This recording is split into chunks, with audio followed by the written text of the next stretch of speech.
Wanneer lig op 'n metaalplaat in 'n fotosel skyn, word elektrone vrygestel.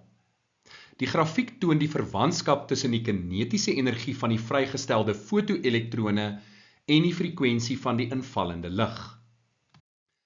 Watter een van die punte, A, B, C of D op die grafiek, verteenwoordig die druppelfrekwensie?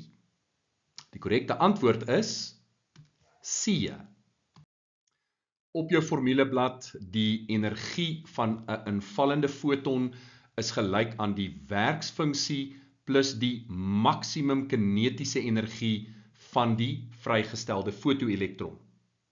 Ons kan dit herskryf met die maksimum kinetiese energie in die plek van Y, want hier kan jy duidelik sien die kinetiese energie is in die plek van Y en ons wil die energie herskryf in terme van frekwensie. So energie is Planck se konstante maal met frekwensie en dit vervang ons dan in ons vorige vergelyking en daar het ons dan ons vergelyking in die formaat Y gelyk aan mx plus c. Om die druppelfrekwensie te kry, stel ons die maksimum kinetiese energie van die vrygestelde elektron gelyk aan 0 en dit gaan vir ons uit die aard van die saak die x-afsnit gee waar y gelyk is aan 0.